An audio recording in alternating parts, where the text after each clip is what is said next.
ചെയ്യുന്നത് വെളിയത്തുനാട് സർവീസ് സഹകരണ ബാങ്കിൻ്റെ കൂൺ അഗ്രി പ്രോസസ്സിംഗ് യൂണിറ്റിലാണ്. കൃഷിക്കൊപ്പം കളമശ്ശേരി എന്ന പദ്ധതിയുടെ ഭാഗമായിട്ട് വെളിയത്തുനാടിനെ ഒരു കൂൺ ഗ്രാമമാക്കാൻ വേണ്ടി വെളിയത്തുനാട് സർവീസ് സഹകരണ ബാങ്ക് ഇവിടെ കർഷകർക്ക് കൂൺ കൃഷി ചെയ്യാനുള്ള എല്ലാ സൗകര്യങ്ങളും ഒരുക്കി കൊടുക്കുകയാണ്. എന്നിട്ട് അതിനുശേഷം ആ ബൈ പ്രൊഡക്റ്റ് അവർ തന്നെ കളക്ട് ചെയ്ത് ഇവിടെ പ്രോസസ്സ് ചെയ്ത് വാല്യൂ ആഡഡ് പ്രൊഡക്ട്സ് ആക്കുകയാണ്. അപ്പോൾ ഈ അഗ്രി പ്രോസസ്സിംഗ് യൂണിറ്റിൻ്റെ പ്രവർത്തനങ്ങൾ കാണാം. ബാങ്കിൻ്റെ കൂൺ ഗ്രാമം പദ്ധതിയുടെ ഭാഗമായി കൃഷി ചെയ്യുന്ന അനിൽകുമാർ ചേട്ടനാണ് നമ്മുടെ കൂടെ ഉള്ളത്. അപ്പോൾ ചേട്ടാ, കൂൺ കൃഷി ലാഭകരമാണോ?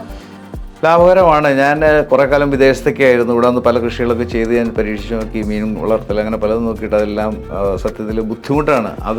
അതിനെ അപേക്ഷിച്ച് നോക്കുമ്പോൾ ഇത് ലാഭകരം തന്നെയാണ്. നമ്മൾ ചെയ്യുന്ന നമ്മളുടെ വർക്ക് ലോഡും നമുക്കതിന് കിട്ടുന്ന ഔട്ട്പുട്ടും നോക്കിക്കഴിഞ്ഞാൽ വളരെ ലാഭകരമാണ്. പിന്നെ മറ്റൊന്ന്, നമുക്കിത് എടുത്തു കഴിഞ്ഞാൽ തന്നെ അത് ഉൽപ്പന്നം നമുക്ക് വിപണിയിലെത്തിക്കാനും വളരെ എളുപ്പമാണ്. ബാങ്ക് നേരിട്ട് തന്നെ എടുക്കുന്നുണ്ട്. നമ്മൾ അന്നുള്ളത് കൊണ്ട് കൊടുത്തു കഴിഞ്ഞാൽ ഞായറാഴ്ച ദിവസങ്ങളിൽ പോലും അത് അവർ സംഭരിച്ച് നമുക്ക് അതിൻ്റെ കൃത്യമായ പണം നമ്മുടെ അക്കൗണ്ടിലേക്ക് ഇട്ട് തരികയാണ്. വലിയൊരു ഗുണം തന്നെയായിട്ട് എനിക്ക് തോന്നുന്നത്. പല കൃഷികൾ ചെയ്താലും ഞാനിവിടെ മീൻ കൃഷി നടത്തിയിട്ട് അത് വിൽപ്പനയ്ക്ക് വലിയ ബുദ്ധിമുട്ടായിരുന്നു ആളെ കണ്ടെത്താന്നുള്ളത്.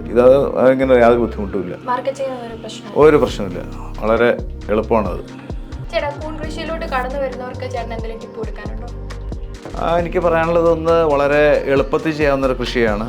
പിന്നെ അത് വൺസ് ചെയ്ത് കഴിഞ്ഞാൽ പിന്നെ നമുക്ക് അതിന് മെയിൻ്റനൻസ് കാര്യങ്ങളൊന്നും കാര്യമായിട്ട് വരുന്നില്ല. നമുക്ക് സ്ഥിരമായിട്ട് ആവറേജ് ഒരു 4 മാസമെങ്കിലും അതിൻ്റെ ഉൽപ്പാദനം കിട്ടിക്കൊണ്ടിരിക്കും. അതാണ് അതിൻ്റെ മെയിൻ അഡ്വാൻറ്റേജ്. വേറൊരു കൃഷിക്കാനെ കിട്ടുന്നതെന്നുള്ള മറ്റുള്ളതൊക്കെ ഇടയ്ക്ക് നമ്മൾ മറ്റേ പുല്ല് പറിക്കൽ, മറ്റേത് വളമിടൽ, മരുന്നടിക്കൽ, ഇതെല്ലാം വേണം. ഇതേ സംബന്ധിച്ച് അതൊന്നും പ്രത്യേകിച്ച് അങ്ങനെ വരുന്നില്ല. നമ്മൾ കീടങ്ങൾ വരാണ്ട് പ്രൊട്ടക്റ്റ് ചെയ്യുന്നത് മാത്രമേ ഉള്ളൂ. അത് സ്ത്രീകൾക്കും നമുക്ക് വീട്ടിലിരുന്ന് ചെയ്യാവുന്ന ഏറ്റവും എളുപ്പം, പ്രത്യേകിച്ച് വർഷക്കാലത്തൊക്കെ യാതൊരു സമ്പാദ്യം ഇല്ലാത്ത സമയത്ത് ചെയ്യാവുന്ന ഏറ്റവും നല്ല കൃഷിക്കാരൻ കാലാവസ്ഥ അനുയോജ്യമായിരിക്കും. ചൂടാണ് ഇതിൻ്റെ ഒരു പ്രധാന ഘടകമായിട്ട് വരുന്നത്. ചൂട് കൂടുതലായി കഴിഞ്ഞാൽ പ്രൊഡക്ഷൻ കുറയും. അപ്പോൾ അതുകൊണ്ട് വർഷക്കാലത്ത് നമുക്ക് കിട്ടാവുന്ന, വർഷക്കാലമാണെന്ന് പറഞ്ഞിട്ട് കൂണൊരിക്കലും വില പറയാൻ പോകുന്നില്ല. നമുക്ക് ഉൽപ്പാദനം കൂടുതൽ കിട്ടുകയും ചെയ്യും. അതുകൊണ്ട് ഏറ്റവും നല്ലൊരു കൃഷിയായിട്ട് എനിക്ക് തോന്നുന്നത്.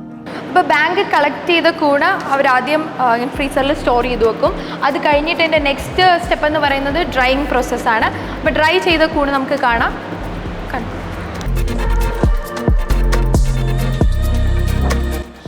എത്ര ഡിഗ്രി ടെമ്പറേച്ചറിലാണ് ഡ്രൈ ചെയ്യുന്നത്? നമ്മൾ 60 to 65 ഡിഗ്രി സെൽഷ്യസിലാണ് നമ്മൾ ഡ്രൈ ചെയ്തത്. ഓക്കെ. ഡ്രൈ ചെയ്ത് ഇങ്ങനെ എത്ര നാൾ വേണേലും സ്റ്റോർ ചെയ്യാം അല്ലേ? അതെ. ഡ്രൈ ചെയ്യുന്ന മഷ്റൂമിന് നമുക്ക് ഷെൽഫ് ലൈഫ് കൂടുതലാണ്.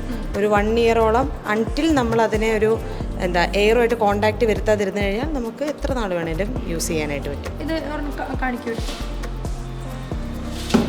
ഗ്ലൗസ് യൂസ് ചെയ്യണം. ഓക്കെ. ചൂടായതുകൊണ്ട് കുഴപ്പമില്ലല്ലേ?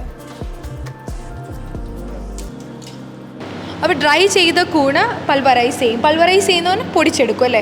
അപ്പോൾ എന്നിട്ട് ഇതിൽ നിന്ന് ലാർജ് പാർട്ടിക്കിൾസും സ്മോൾ പാർട്ടിക്കിൾസും വേറെ ഫൈനായിട്ടാണ് ഇതിന് പല ടൈപ്പ് സീവുണ്ട്.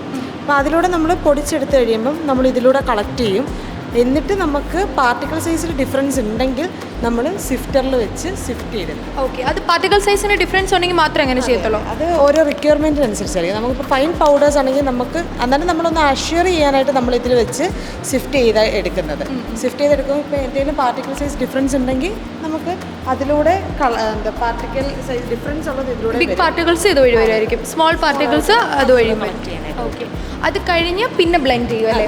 അപ്പോൾ ഈ ബ്ലെൻഡ് ചെയ്യുന്നത് നമുക്ക് വേറെ വാല്യൂ ആഡഡ് പ്രോഡക്റ്റ്സ് ഉണ്ടാക്കാൻ വേണ്ടി, സ്മൂത്തി പൗഡറിൽ മിക്സ് ചെയ്യണമെങ്കിൽ പൗഡർ, ദോശ മിക്സ്, അങ്ങനെയുള്ള ഏതൊരു മഷ്റൂം പൗഡറിൻ്റെ വേറെ ഒരു പ്രൊഡക്റ്റിൻ്റെ പൗഡറായിട്ട് നമ്മൾ ഇൻകോർപ്പറേറ്റ് ചെയ്തില്ലെങ്കിൽ നമ്മൾ അതിനെ മിക്സ് ചെയ്തെടുക്കുന്ന പ്രോസസ്സാണ് ബ്ലെൻഡർ ചെയ്യുന്നത്. പിന്നെ ലാസ്റ്റ് പ്രോസസ്സ് പാക്കിംഗ് പ്രോസസ്സ് അല്ലേ? ഓക്കെ.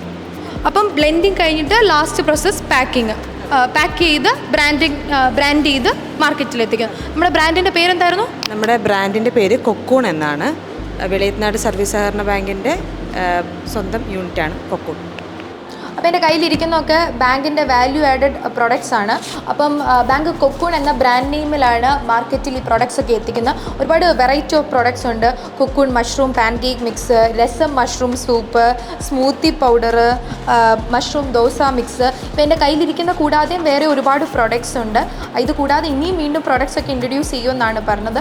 കൂൺ ഗ്രാമത്തിൻ്റെ ഭാഗമായി ഏകദേശം 250ഓളം കർഷകർ ഇപ്പം ബാങ്കിൻ്റെ അസിസ്റ്റൻസോട് കൂടി കൂൺ കൃഷി ചെയ്യുന്നുണ്ട്. അപ്പോൾ 5000ഓളം കർഷകർ ഇതിൻ്റെ ഭാഗമായി ഭാഗമാക്കുക എന്നുള്ള പദ്ധതിയുമായി ബാങ്ക് മുന്നേറുകയാണ്.